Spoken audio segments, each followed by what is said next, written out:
I'm going to tell you how to always take the high road. Well, or at least more often. I mean, do you ever decide you're going to take the high road, the hardest path, the best path? You're going to do things the way you should do them? Because you see the low road. You're like, oh, that's gross. That's disgusting. That's not going to work.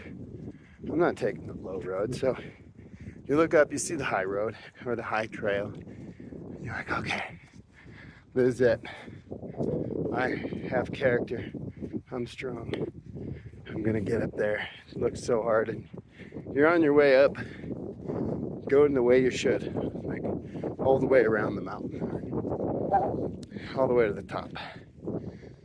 And in the middle, you see something else, because there's not just the high road and the low road. There's the middle road. The middle road's the most dangerous because it'll work, and nobody will give you a hard time if you take the middle road, the middle trail. Nobody will give you a hard time if you kind of cut over part of the mountain, don't go all the way around it. Because we're all human. It's hard. It's hard to get to the top of the mountain. It's hard to get to the top of anything. Put in the effort, or to take the high road. And so, very often, actually, more often than not, I'll take the middle road, the middle trail. I'll half it. And it never works. It's just as bad as the low road.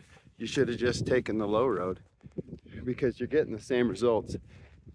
So here's how you take the high road. You gotta have your own history in your head. You gotta have the story of your life up here.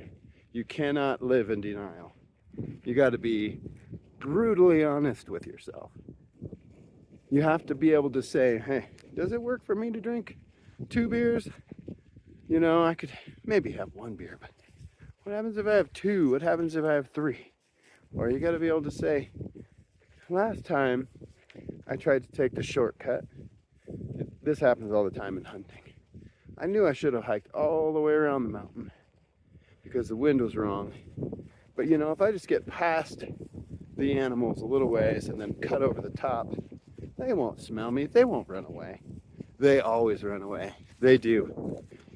So you get that history in your mind of all the times you took the middle road in business, in your personal life, in your hobbies, and it did not work.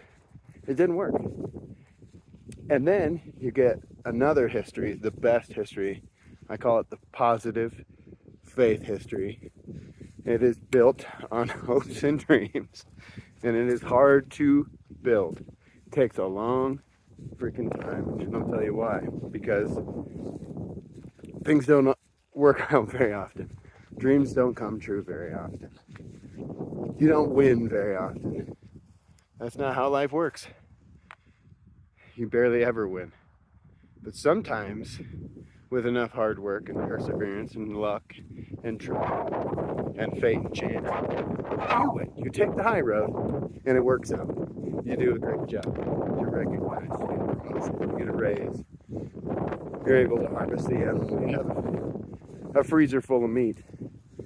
And that positive faith history, the stories that build hope and faith, those are the ones you have to tell them over and over again.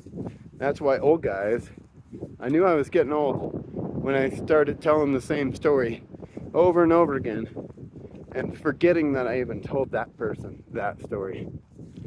And you want to know why I tell those stories over and over? So I remember. To remind me that sometimes things work out. Sometimes you put in all the hard work and you get success. So you do it again. So don't take the low road. Don't take the more seductive middle road. Keep going for the high road. Peace.